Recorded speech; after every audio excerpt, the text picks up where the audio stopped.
Chapter 656 Treasury 1. I was in a bit of a pinch if I had to be honest. I was now attempting to persuade Suriel, whom I had already defeated, to submit to me and watch over the planet while I returned to Earth. There was no need to explain why I needed someone to keep an eye on the planet while I was away. Aside from being powerful, they needed to be familiar with the ins and outs of the planet, but most importantly, they needed to hold a certain amount of authority within the demons. This was because I needed someone to prevent the demons who resided outside of this planet from having any suspicions about what was going on this planet. My top priority was to conceal the existence of this planet, and the only person who could fulfill all of my requirements was Suriel. There was only one problem. This might be a lot harder than I originally anticipated. When I felt Suriel's menacing glare turn toward me, I knew it would be much more difficult than I had anticipated to persuade him to do my bidding. Should I just feed him to Angelica? She might just be able to break through to Duke rank if I give her his core. But I don't know if she will accept it. I do remember her saying that she dislikes this type of stuff. Then should I just kill him and be done with everything? Or should I just use the core to buy the loyalty of one of the demons here? I started speaking nonsense while staring at his reaction from the periphery of my vision. It was subtle, but there was definitely a visible paling in his skin tone the more I spoke. It was from here that I understood that he didn't exactly want to die. I thus racked my brain and tried to think of something that might convince him to join me. In all honesty, I had no idea what to say or do at that point in time to persuade him of anything. I felt completely helpless.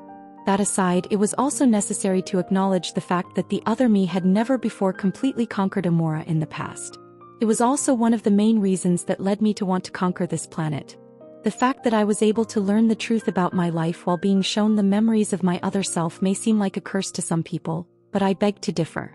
The ability to access his memories was essential to my success in defeating him, and there was a very straightforward explanation for why this was the case. I know now exactly what he went through and all the paths he has not taken.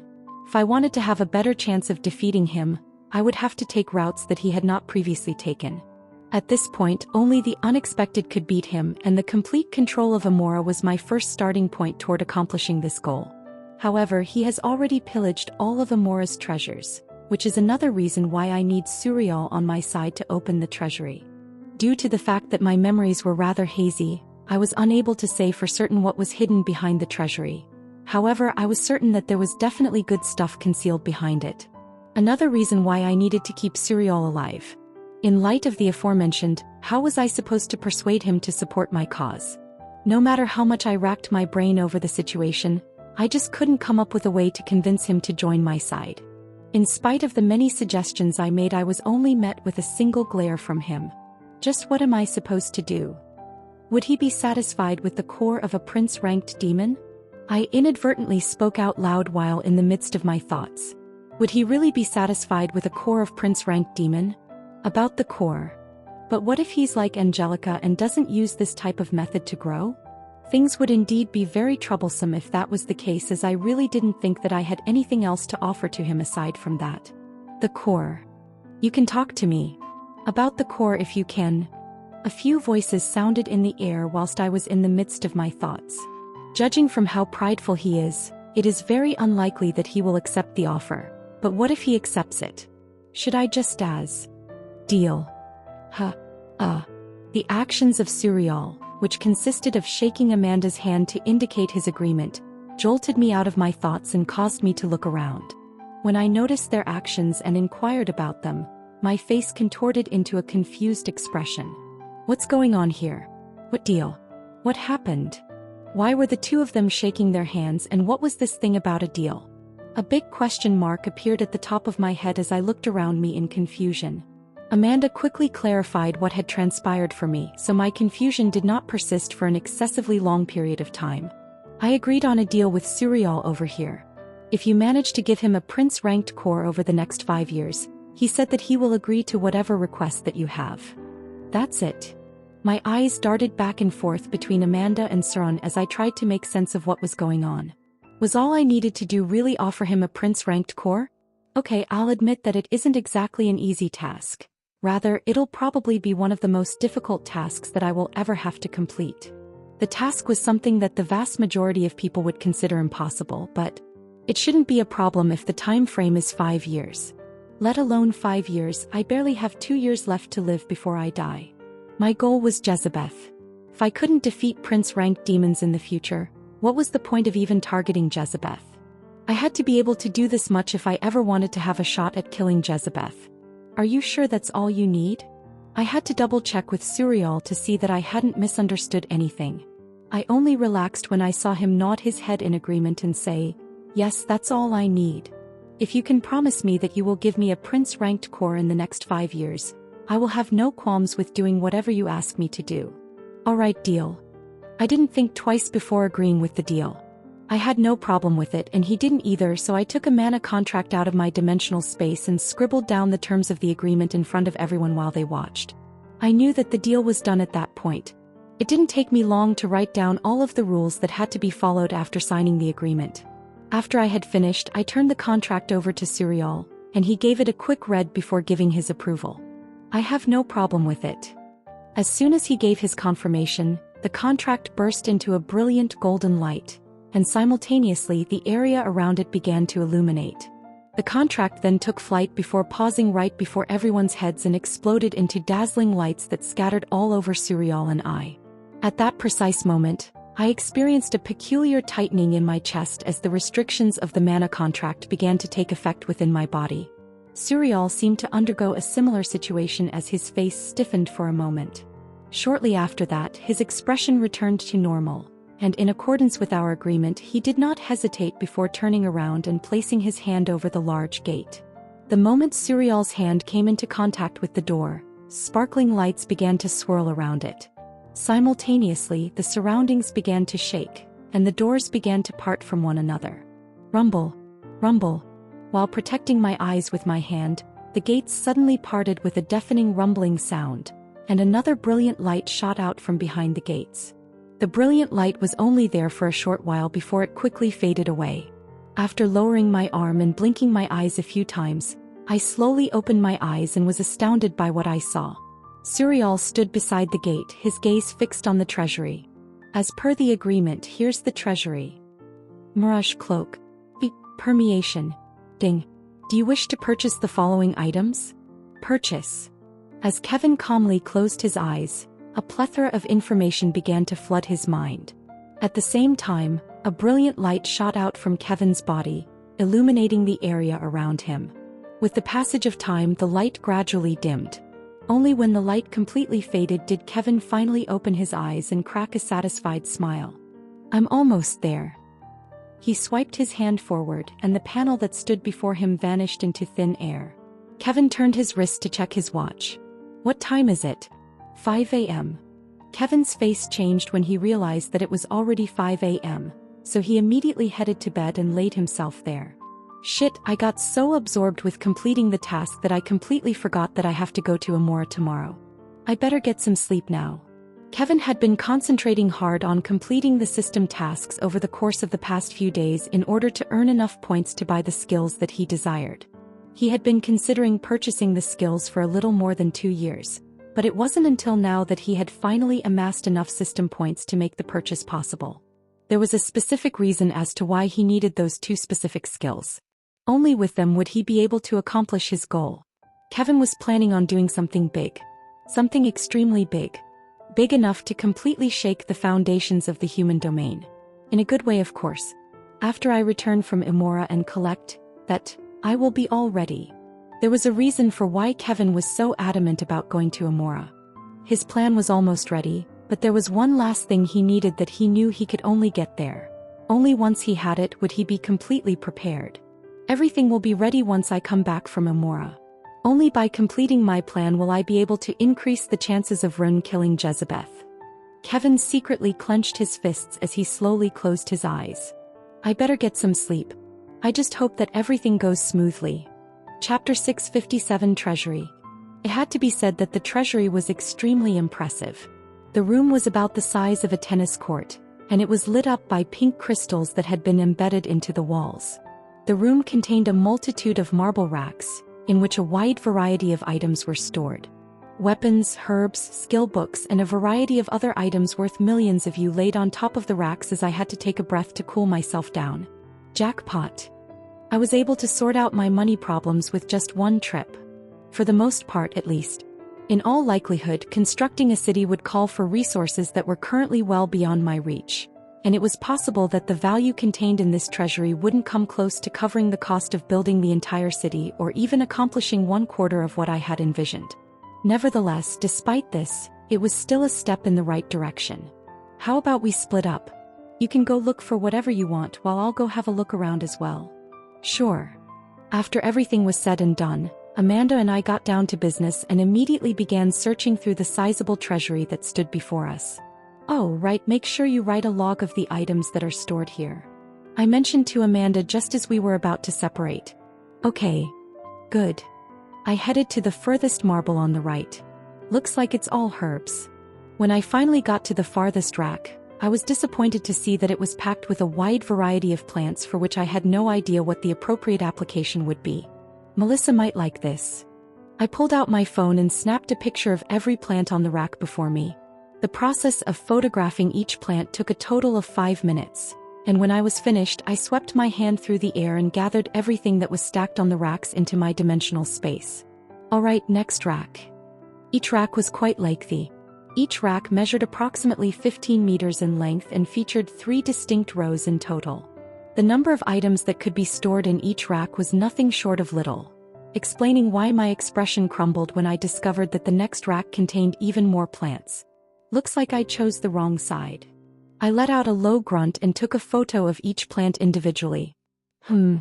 It was when I reached the lower level that I suddenly found my hand pausing as I noticed a small flask hidden behind one of the plants. I moved the plants out of the way so that I could get a better look at the flask, which appeared to be made out of some sort of unique glass and held a dark blue liquid within it. The flask was not very large. It was approximately the size of a fingernail, and it had a tiny black lid at the very top. A small panel appeared in my vision when I reached out to grab it. What's this? Poison of the Medivh. Rank. Description: a slow-acting poison that enters the system and severs all mana connections in the human body, eventually causing death. The poison may take some time to take effect, but once it does, not even an SSS-ranked user will be spared. It is insoluble in any liquid and extremely corrosive. Hiss. I drew a cold breath when I read the description of the small flask in my hand. This. I was without a doubt holding on to a very scary poison. For it to even have an effect on SSS-ranked individuals, I can't even begin to imagine what it will do to me if I take it. I shuddered at the idea of someone trying to poison me with this poison. Fortunately, or should I say unfortunately, it's insoluble and corrosive, meaning that it is probably impossible to mix this poison in foods and drinks. A bit of a pity. If only it could have been combined with both food and liquid, then it most certainly would have been a very scary tool. Still, it isn't exactly useless. If I coat this poison with my sword and use the keiki style, I will without a doubt be able to poison anyone that I want. Of course, this was granted that I injured them and they lived past fighting against me. Whatever, I'll think of better uses later. For now, I better look at the other stuff that's here. I put the flask in my dimensional space before focusing my attention on the other racks that were near me. I had to say, looking for treasures was indeed very fun. Whew. I whistled aloud when I paused my line of sight on 2 specific skills while scanning the numerous skill books that laid before my very eyes. It has to be these 2. B. Mana Scan, a skill that grants the user to send out a pulse of mana and detect nearby beings and objects that contain mana. Chains of Salvation. Grants the user the ability to condense the mana in the air and create a dense network of chains that can bind a specific target within their field of vision. The skill has a maximum range of 5 kilometers.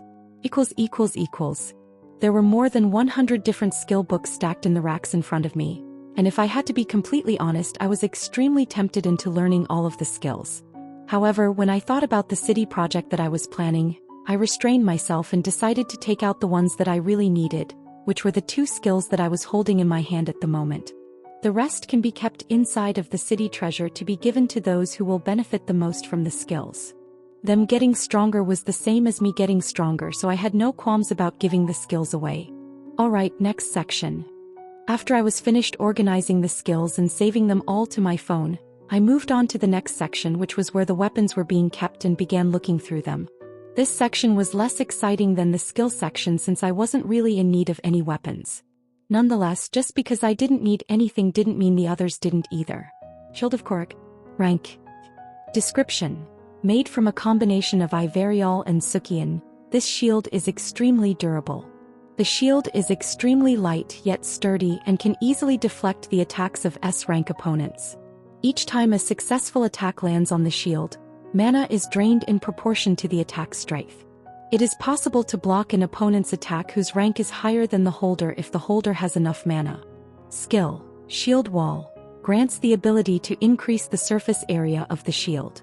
Limit is 20 meters in length. This will definitely be useful for Hein. My eyes were instantly drawn toward a large gray shield.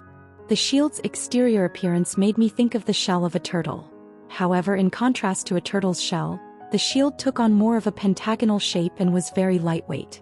I immediately put the shield away and continued to look at the other items in the treasury. The minutes turned into hours, and before I knew it, 3 hours had gone by. During that time period of time, I explored every part of the treasury, took whatever treasures I desired and kept detailed logs of everything that was found there. In addition to that, I took a few treasures that I believed would be of use to the others. But apart from that, I didn't find anything that particularly piqued my interest. It didn't really matter to me as I was very happy with the 2 new skills that I had just picked up. Furthermore, I had reached a point where I didn't need as much external help as I had in the past. Herbs would no longer be of use to me as the ones that could actually help me barely existed, and weapons, well, there didn't need to be anything said about my sword, which had finally been completely unlocked and reached the SS rank. Shattered Moon. This ability enables the user to shatter the sword into 100 pieces that can be used in any way the user desires and can be controlled through the user's will. The sword can be restored to its original state. Now that I think about it, I still haven't tried my ability yet. I lowered my head to glance at my sword, which was resting on the side of my hip. It had been quite a while since I had last used my sword directly. I now had knowledge of mana agglomeration and no longer relied on the keiki style to the same extent that I did in the past. It's unavoidable that I stop using my sword to the same extent that I did in the past. That said, things might be different now. I thrust my hand forward as a bright white glow suddenly began to emanate from the interior of my scabbard. It began to shake not long after, and then gradually, my sword was freed from its scabbard and slowly floated up. Plike, plike, plike. The moment the blade's body was fully uncovered after being concealed within the scabbard, it shattered into 100 separate pieces. Like satellites, 100 different sharp shards floated around my body. When I clenched my hand, the shards moved in a fluid manner and formed a long silver line that reminded me of a snake. This line joined together with my floating hilt to form what appeared to be my old sword. Nothing seems out of the ordinary. I let out a satisfied smile when I played with M's sword and realized that it felt the same as it did in the past. I then lowered my sword to face the front and focused my attention on the sword in my hand. The moment my hand made contact with my sword, a bright white glow erupted from my palm, and a sound like metal breaking apart resounded throughout the area. After that, the sword shattered into 100 different pieces once more as they began to move forward, forming a long line of shards that were spaced a couple of centimeters apart. As I casually swung my sword through the air, a disjointed and puzzled version of my sword that was several times longer than my previous sword suddenly appeared in front of me. Swoosh. In one swift motion, the sword cut through the air, making a nice whistling sound. Great! I exclaimed in excitement as I continued to swing the sword in the air, and adjusted the length of the sword from time to time by changing the distance at which the shards were separated. This is definitely useful. The mana required to use this skill was a lot less than when I used mana agglomeration. This alone was enough to tempt me into once again using my sword. What are you doing? A soft voice jolted me out of my thoughts, and I turned to see Amanda staring at me from behind one of the marble racks. At that precise instant, the shards reassembled themselves, and my sword reverted to its normal appearance. Me? I'm just trying my sword's new skill. I lifted it up and showed it to her. Chapter 658 Demon Transformation 1. Nope, this doesn't work as well. Melissa ruffled her hair and tossed a test tube into a nearby bin before shifting her focus to a test tube rack that contained 5 additional test tubes that were arranged in an orderly fashion. As she carefully examined each test tube, She leaned her body forward and strained her eyes in order to see more clearly. Looks like these ones are also failures. Melissa observed the test tubes for 5 minutes before shaking her head in disappointment. Her body then slumped down on the chair behind her as she rolled across the floor. Tucking her chin under her hand, she mused. I am lacking something. Even after experimenting with the new herbs that grow on this planet, I am still unable to locate the herb with the desired properties. Melissa was the only person who remained in the castle while the others went to the treasuries of this planet and looted everything there was to loot. Melissa conducted research and experiments with the plants that she had gathered over the course of her time on the planet while the others were in the process of exploring the treasuries. She had access to a wide variety of plants and herbs, but as she investigated their properties, she discovered that the vast majority of them possessed qualities that she did not find desirable. At least for the project she was currently working on. Worse, the herbs the others brought back from the treasuries proved useless to her, as evidenced by the failed test tubes in front of he. Is this trip going to be in vain? Melissa sighed in disappointment as she shook her head once more. Just as she was about to stand up from her chair, the door to the lab opened and a familiar figure walked in. How's the research going? The person was none other than Ren, who had just returned from his trip to the treasury. Same as before. As in nothing happened. Melissa didn't even glance at Ren as she continued to sit on her seat and blankly stared at the test tubes in front of her. It was only after she felt Ren's presence beside her that she continued speaking. Are you here to give me the plants and herbs that you've collected from the treasury? Yes, how smart. Ren waved his hand in the air and tossed a small ring in Melissa's direction. Grabbing the ring, Melissa finally looked up at Ren and smirked. What's this? You finally decided to propose to me. You wish. No, not really. Ren's mouth visibly twitched, and Melissa chuckled softly before gripping the ring in her hand. Thanks. She stood up from her seat and walked toward the table that held the test tubes. Propping her body on the table with body hands, she opened her palm and gazed at the ring in her hand before mumbling. I hope there's something useful here. Don't worry. Ren reassured her from behind as the sound of his footsteps drifted away from her. The plants found within the ring are without a doubt among the best on the planet. If you can't find it there, I doubt you'll be able to find the herb you're looking for anywhere else on the planet. All right. Melissa once again gripped the ring tightly and let out a long, tired breath. I'll try my best to see if I can make do with what you've given me. If I can't find it here, then don't expect me to go to another planet to find the right herb. There should be no problem. Ren's voice grew louder as he approached the end of the room and came to a halt at the door. He gave her another look before saying, just do your best. If you can truly solve the mana poisoning issue, we'll have another trump card in our hands. The door closed and silence returned to the room. The silence was broken by Melissa's sigh as she fiddled with the ring in her hands. A thin smile formed on her face as she gazed at the ring in her hand and looked through the contents. I guess I still have a lot of work to do. The days continued to pass, and during that time there were discernible changes in the area surrounding the castle. Faster, we don't have much time. No, not there. That's wrong. The changes were accompanied by loud shouts that came from the dwarves that stood atop the castle walls and barked orders at the demons and orcs that were working tirelessly each day and night as they moved large boulders with their bare hands. The boulders contained precious ores and came directly from the mine that was located not so far away from the castle. When the boulders arrived at a specific area beneath the hill where the castle stood, they were deposited near a massive furnace that was at least 5 times the height of a typical orc and processed the ores into metals that would later be used by the dwarven engineers who stationed themselves in various areas around the outline of the city and constructed strange equipment. What are they doing? The sound of Jin's voice rang from behind me as I stood atop the castle walls and observed the operation below me.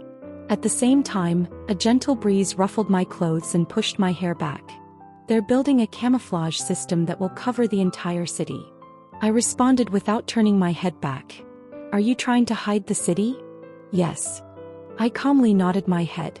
I received a warning from Suriel that the demons are most likely suspecting that something is up with the planet. You think so? I don't think I'm sure.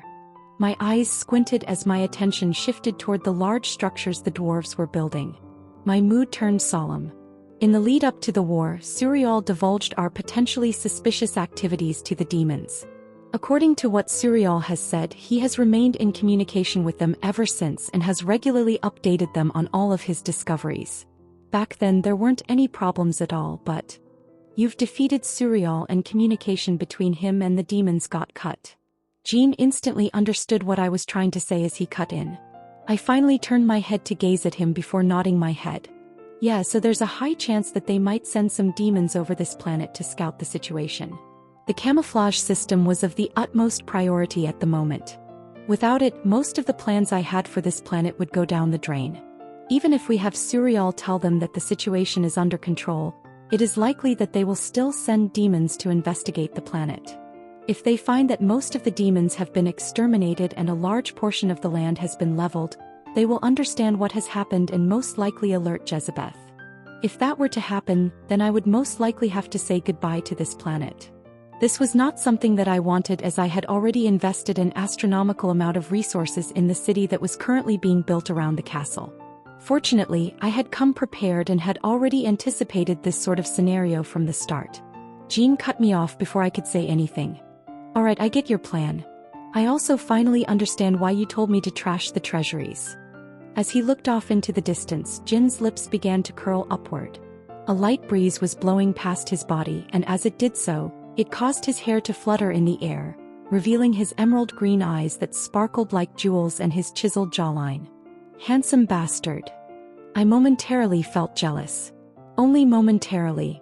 Since there's no chance of stopping the demons from scouting the planet, you're just going to make it seem like the demons lost and that we escaped right after defeating the demons and looting the planet whole. Plus, with the fact that the demons don't care about the ores of the planet, they will probably abandon this planet. That's exactly it. A faint smile spread across my lips as I couldn't help myself from complimenting him. You've become sharper. He understood everything without me needing to go into heavy detail. Jean had truly become a lot sharper than he was in the past. Was this a result of all of the experience he had accumulated managing such a big guild? Most likely so. Thanks. Jean leaned forward and placed his hands on the battlement's embrasure. Taking in the scenery in front of his eyes, he suddenly asked, "Have you thought of a name for the city?" A name. His words left me stunned as I blinked my eyes a couple of times. That's right, I have been so busy with everything that I completely forgot the fact that the city has no name. I started musing to myself as I thought of a possible name that I could name the city. My head remained blank for the next 5 minutes as nothing came to my mind. Can't think of a name? No, not yet. I shook my head after musing over the matter for a couple of more minutes. My head was completely blank as I tried to think of all the possible names that I could give the city. I did consider naming it something along the lines of Hope City. However, after giving it some more thought, I realized that if I tried to name it that, I would probably get smacked by the others. There was also Kasha City, but the very thought caused me to grimace, so yeah, I really couldn't come up with anything. In the end, I could only helplessly look at Jean. What are you looking at me for? Do you have any suggestions? Suggestions. Jean thoughtfully tucked his hand under his chin as he looked at the sky and leaned back against the battlement. A smirk eventually formed on his face as he walked past me and patted me on the shoulder. This shouldn't be something that you should be asking me. It's best if you come up with it yourself. Huh. I leaned my head back as I gazed at Jean. What are you on about? Are you going to ask for my suggestion for a name for your kid when the time comes? Jean waved his hand before he went back into the castle. I gazed at his back in confusion as my eyes blinked repeatedly. What a strange way to say that you can't think of a name. Chapter 659 Demon Transformation. A name. What sort of name should the city have? During the time that I spent wandering around aimlessly in the winding corridors of the castle and deeply ruminating over the topics that I had just recently been discussing with Jean, I found myself stopping in front of a wooden door. That was fast. I had arrived at my next destination before I knew it. Reaching out for the doorknob, I yanked the door open. You're here. I was greeted by the sight of Angelica sitting at the far end of the room with a couple more people. Silig and Suriel. Yeah. I closed the door behind me and walked into the room. Finding a sofa to sit on, I sat down and shifted my attention back to Angelica. What did you call me for? I'm going to cancel the contract with Silig. Angelica went straight to the point and told me her intentions. My brows jumped up at her words. You what? I'm going to cancel the contract with Silig. Angelica repeated in a serious tone. My brows furrowed when I took note of her tone as I leaned forward a bit. Can you tell me why you want to break the contract with Silig? Because there's no longer a need for the two of us to be contracted anymore. Ah. Indeed, now that I thought about it, Angelica and Silig no longer needed to be contracted together. With Imora conquered and with me no longer fearing Silig's betrayal, there was no need to keep him contracted with Angelica. Plus, I think the reason she doesn't want to be chained by him anymore is because she's now stronger than he is. He was essentially of no use to her anymore. Plus, if he died or anything happened to him, Angelica would be the one to bear the brunt of his death. It became clear to me that she no longer wanted to bear such a liability. Sure, I don't see why you shouldn't break the contract. I gave her the go-ahead. That being said, she didn't really need to ask me for the contract break. Our relationship was different from that of the past. I trusted that she wouldn't betray me, so I didn't think there was a need for her to ask for my permission. Still, the fact that she asked for my permission showed that she respected my opinion. What are you doing here? My attention then shifted towards Suriel, who was standing a bit further away from Angelica and watching everything quietly. Turning his head to look at me, he replied, I've come to assist her with the termination of the contract.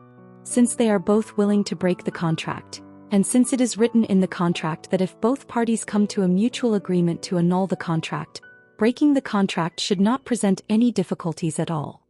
My sole purpose in being here is to guarantee that everything proceeds in an orderly fashion. When one of the parties unexpectedly withdraws their consent to the annulment, there is a small chance that both parties will suffer a backlash as a result of this action. I'm here to make sure this doesn't happen. He responded curtly and extremely formally, which threw me back a bit. For a moment I thought he was a butler. Before I could ask him anything else, he shifted his focus to Angelica, who nodded her head back at him with a solemn expression. I'm ready. Take out your contract. Suddenly, a contract flew through the air after Angelica waved her hand in the air. It landed directly in front of her and Silig, who were facing each other but standing on opposite sides of the room. Neither party will harm the other during the duration of the contract. Neither party will compel the other to do something they do not wish to do. Sitting down from where I was, I curiously examined the scroll containing words written in a demon tongue. I had seen it before, but it had been a while, so I had forgotten what was written on the paper. Regardless, my focus was suddenly drawn away from the scroll and back to Angelica and Silig, who were glowing with a dark purple color that slowly spread throughout the entire room. A pity. I raised my hand in the air to touch the demonic energy that was lingering in the air to see if I could control it, but I was disappointed to discover that it simply passed through my body, unlike Scions, which circulated like water around my body. In contrast to Scions, demonic particles had a much greater thickness and moved at a much slower pace. However, despite their diminutive size, they were significantly bigger than Scions. Their difference was the same as that between tennis balls and golf balls. We're done. The process of breaching the contract as a whole didn't take very long, as it was over before I knew it. The demonic energy that had been seeping into Silig's body began to dissipate almost immediately after the contract was broken, and at the same time, a slight deflation occurred in his muscles. Fortunately, you didn't consume any devil fruits or things that could have caused your bloodline to thicken up. You won't suffer any backlash from this, although your strength has decreased a tiny bit. The words spoken by Suriel caused Silig's face to become more gloomy as he stared at his shrunken muscles while the aura that surrounded his body writhed. Don't worry too much. I went up to him with a warm smile on my face and extended a hand to pat him on the shoulder. I tried to reassure him while keeping an eye on Suriel, who was standing there expressionless. The more I looked at him, the more he reminded me of a butler. I just reaped a bountiful harvest from the demon treasury, so you don't need to worry about regaining your strength. As expected, the moment those words came out of my mouth, Suriel's face twitched. I laughed to myself as I reflected on all the gains I had made in the treasury. There were a large number of strange herbs that I knew would be useful for Silig. Upon giving him the herbs I acquired, there was no question that there would be a significant shift in his level of strength. By the time I come back, he'll most probably be SS ranked or even higher. I didn't even need to consider how frightening Silig and the other orcs would become now that we've reclaimed the planet and gained access to numerous resources. It appeared that I was not the only one who was excited, as Silig's expression also became animated. Is what you've said true? Why wouldn't it? I retreated a bit to put some distance between Silig and I. I have no reason to lie in this situation. In addition, you should know how many herbs the demons must have stored in their vaults. Since I have no use for them, I see no reason why I shouldn't give them to you. Thank you. Silig showed his appreciation by bending his head in a respectful manner. Now should be the time. I gazed at Silig with a serious expression on my face. I then waved my hand in the air and passed down a scroll to Silig. If you're thankful, sign it. What's this? A mana contract. Although I said that I would give you the herbs, there is a condition for it. Silig unfolded the contract and slowly read the contents, which were written in demonic language. I continued speaking while he carefully read the contents. The condition is that you sign the contract and become my ally. When the time comes, I will need you and your people to help me fight a large war against the demons. It will be a terrifying war and I will need all the resources I can muster to fight it. You included. Okay. Silig grabbed the contract and infused his aura into it, cutting me off in the middle of my sentence. The scroll that he held in his hand suddenly glowed and broke apart into thousands of particles as it shattered through the air.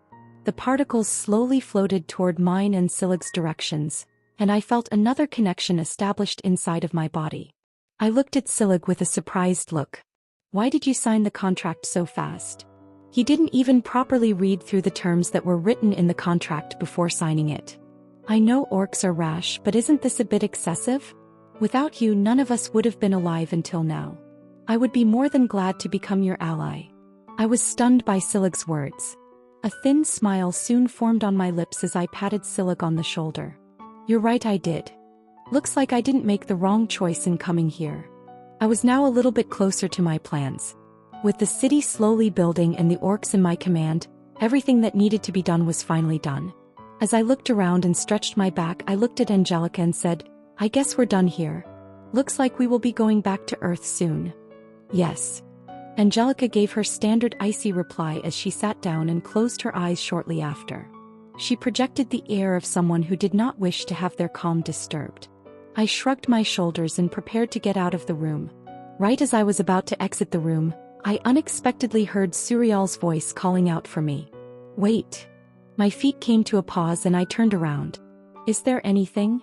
Yes. Suriel looked at me from the other end of the room. Crossing his arms together, he drummed his fingers over his right arm and asked. Regarding the Prince-ranked core, how long do you think it will take you to get it? So it's about that. Somewhat expecting his question, I replied. No less more than 4 Earth years, so at most 40 years and at best 15 years. Suriel closed his eyes and proceeded to lower his head before mumbling in a soft voice. Okay, I think can wait. When I looked over at Suriel, I cocked my head to the side. Are you perhaps in a rush? I'm losing my strength. Suriel's murmur reached my ear and my eyes sharpened. Losing strength. Could it perhaps have anything to do with his core? His next words instantly shed light on the matter. My core took greater damage than I anticipated during our battle. I fear that I will die if I do not receive a prince-ranked core within the next decade. As soon as my mood changed for the worse, my brows immediately knitted together into a tight frown. This is a bit problematic. A decade? That was about a year on Earth. Would I really be able to defeat a prince-ranked demon in a year's time? I didn't think so. I could put up a decent fight against one, but killing it? I really wasn't sure. It was all going to depend on what I did in the future, but as of right now, I was seriously skeptical about whether or not this was even remotely possible. I raised my head to look at Suriel. Is there a way to buy more time? From the way I see things, defeating a prince-ranked demon within a decade seems a bit unrealistic. The look on Suriel's face darkened, and he dipped his head in a manner that suggested he had accepted the reality of his situation. My expression was just as dark as his. Damn it. Considering that a contract was binding us at the moment, if he were to pass away before I was even able to give him the prince-ranked core, I would suffer from the backlash of not completing the contract. Although I did include a clause in the contract that stated it would be null and void in the event that one of the parties passed away due to circumstances that were unrelated to the other, the fact that I was the one who broke his core meant that this issue was in fact connected to me. Great, just great.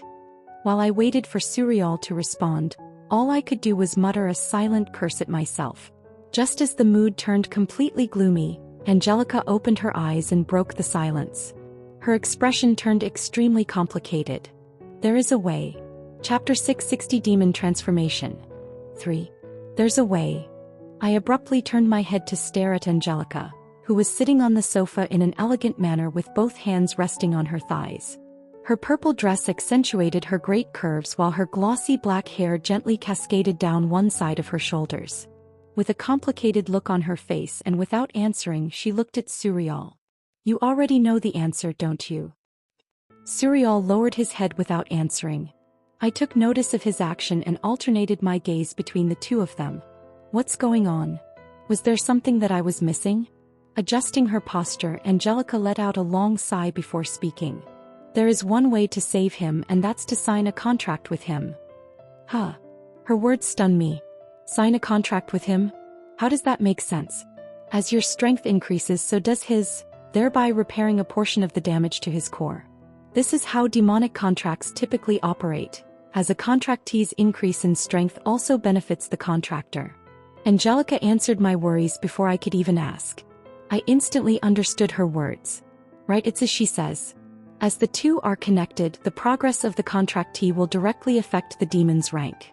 If so, it makes sense that my increased strength will aid Suriel in recovering from some of his wounds. After getting a better grasp of the situation, I decided to keep my mouth shut, and the rest of the room followed my lead and fell into a deathly silence. Silig, who was still present inside the room, had a clueless expression on his face as he aimlessly wandered around the space with his eyes. I opened my mouth again and broke the silence. This contract, do we have to do it? Honestly, I wasn't in favor of signing a contract.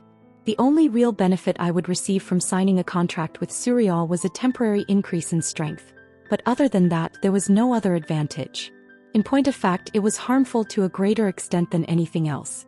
Not only would demonic energy seep into my body and cloud my already muddled mind, but there was a chance that I would be in serious trouble if the others on Earth discovered my secret.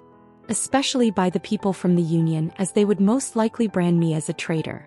Is there really no other way? I asked as I gazed at Angelica and Suriel. Not really. Angelica shook her head upon meeting my line of sight. Unless you have a devil fruit that is extremely pure, there is really nothing else that can save him. This is the only possibility that I can think of. Do I really have no choice? My mood turned gloomy when I looked at Suriel, who pursed his lips and gazed at the floor. He looked to be in deep thought. Is signing the contract really worth all the trouble? I honestly didn't think so. Although my strength would indeed soar to a new level, it would actually weaken if I were to fight against demons. Bloodline suppression was a real thing. Certainly, it would be advantageous in my battle against the monolith, but the risk far outweighed the benefits. I apologetically looked at Angelica. Sorry, it looks like me. There is another way. I was cut off by Suriel, who raised his head and gazed at me directly in the eyes. Angelica turned her head to look at him, and a frown began to form on her normally delicate brows. What are you talking about? As she spoke in a cautious manner, her expression became very grave. Suriel spared her a glance before speaking. Bloodline transfusion. Bam. Angelica got up from her seat in an unexpectedly abrupt manner, which caused the couch behind her to spin back a couple of meters. Are you crazy? A look of shock dyed her face while she gazed at Suriel and raised her voice. What are you trying to do? Are you trying to have him killed? Have me killed? As the atmosphere in the room grew increasingly tense, her aura began to radiate with increasing intensity. I was perplexed by what was taking place, so I moved in front of Angelica in an effort to calm her down. Calm down for a moment, I'd like to hear his proposal. Who knows, there is a possibility that this could work. It won't work. Angelica bluntly replied, glaring at Suriel. Her blunt answer aroused my curiosity as I asked. Why not? Why was she so against this method? Was there something wrong with it? I got my answer shortly after.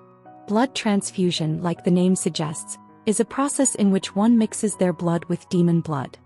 What? I was left stunned by her words. Angelica continued. It is considered taboo because the demon will suffer severe injuries from the transfusion.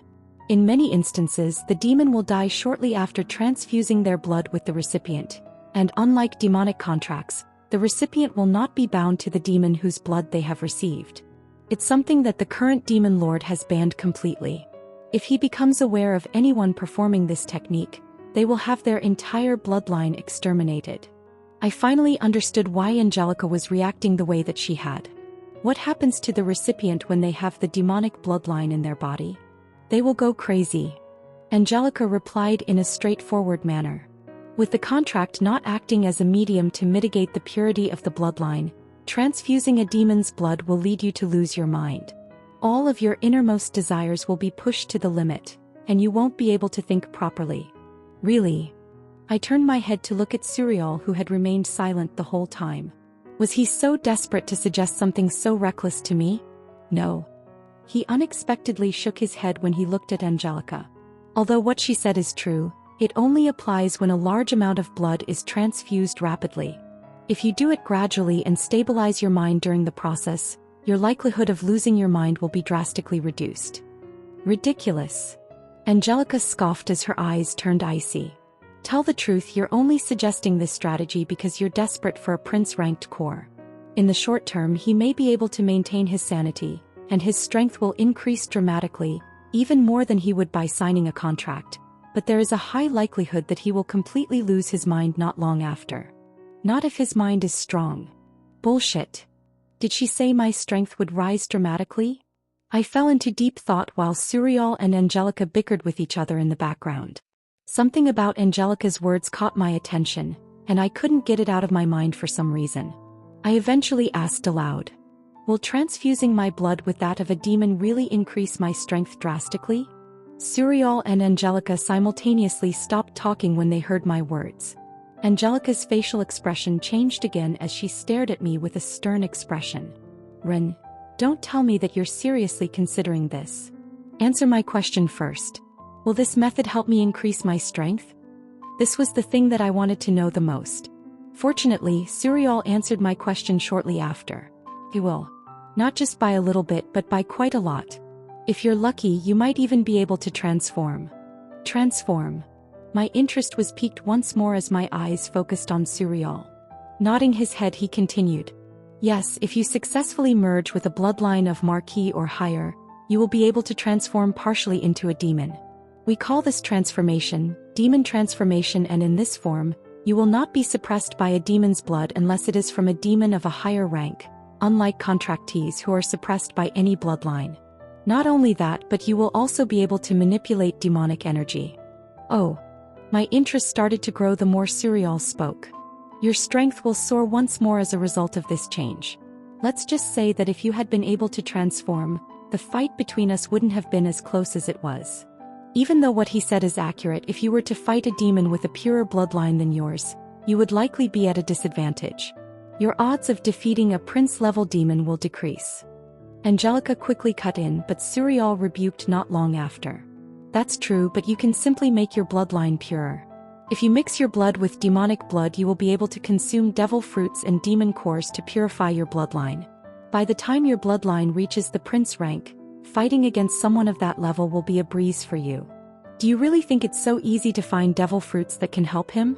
His goal isn't a measly prince-ranked demon, it's the demon king. Do you really think his bloodline will be pure enough to fight against the demon king? He might as well go to the world tree and pick the devil fruits himself and eat them all if he ever wants to have a bloodline pure enough to not get suppressed by the demon king. What did you just say? My head raised up as my eyes shot wide up. My abrupt actions caught Angelica off guard as she looked at me with a confused look. Say what again? The part where you spoke about the world tree. That, if you want to have a bloodline pure enough not to be suppressed by the demon king, you might as well go to the world tree and pick the devil fruits yourself. Bingo! My eyes became animated and my fingers snapped. While the two of them were bickering, I was paying close attention to what they were saying.